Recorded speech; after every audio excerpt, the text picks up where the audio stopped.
You know how you see those ultra-cheap foldaway bikes on a weekend deal, only to discover after a few rides that the seat digs into your hips, the pedals wobble, and the resistance feels like a rubber band? I've been there, and the regret that follows makes me double-check every spec before I even click Add to Cart. Link is in the description if you want to check the product details on Amazon. The B94 from Seoul is positioned as a light upright bike that promises comfort and quiet operation. But the real question is whether it actually solves the pain points that cheap alternatives create. When I first looked at it, I asked myself, will this bike feel like a permanent fixture in my living room or just another piece of equipment I'll push into the closet after a few weeks? The answer, after a week of setting it up and using it for my morning spin, is a nuanced mix of yes, for some, and no, for others. Let's start with the setup. The package arrives in a fairly compact box, and the instructions are written in plain English with diagrams that actually match the parts you pull out. I spent about 15 minutes getting the frame upright, attaching the handlebars, and plugging the power cable. The only hiccup was the delivery note that reminded you to double-check your contact info, a small but useful reminder if you've ever had a courier leave a package at the wrong door. Once assembled, the bike sits on a low-profile footprint that fits nicely against a wall without feeling like a treadmill in disguise. What matters most after you've got it standing is how it feels during a real workout. The B94 advertises unmatched comfort and a pain-free design. The seat is wider than the average upright bike, and the padding is firm enough to prevent you from sinking in, yet soft enough to avoid pressure points on longer rides.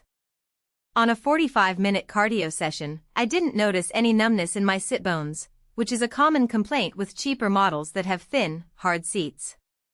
The pedals have a decent toe clip system, and the straps stay tight without digging into the tops of my shoes, a small detail that makes a big difference when you're pushing the cadence. Resistance on this bike is labeled innovative.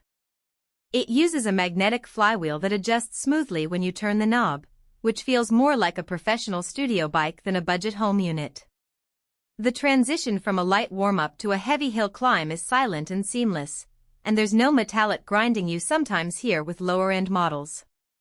For me, that quiet operation meant I could do a high-intensity interval while the kids played in the next room without waking anyone up.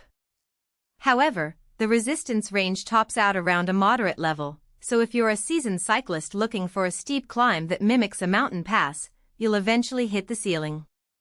Connectivity is another selling point. The bike comes with Bluetooth and a USB port, and the LCD display pairs with the Seoul app as well as third-party platforms like Zwift. Pairing was straightforward, a quick scan of the QR code, a few taps, and the bike showed up in the app. During a live virtual class, the cadence data streamed without lag, and the heart rate sensor on the handlebar transmitted accurately to my phone. The USB port lets you charge a phone or tablet while you ride, which is handy if you like to watch a series or follow a streamed workout. The downside? The LCD screen itself is fairly basic. It shows speed, distance, time, and resistance, but doesn't display calories or heart rate unless you're using the companion app.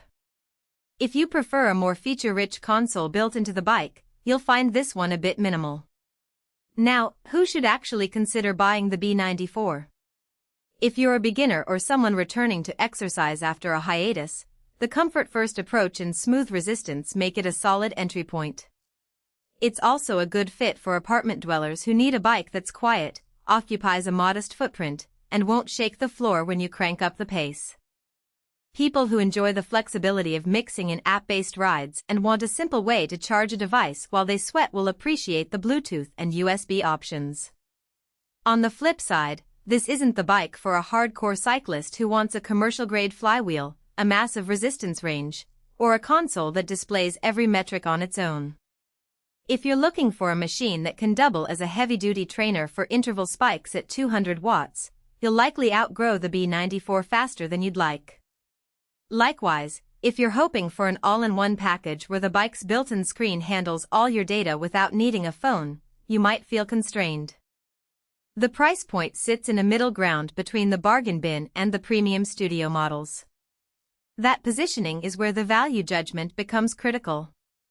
You're paying more than you would for a no-frills fold-up bike, but you're also not shelling out for a high-end magnetic system that offers a wider resistance.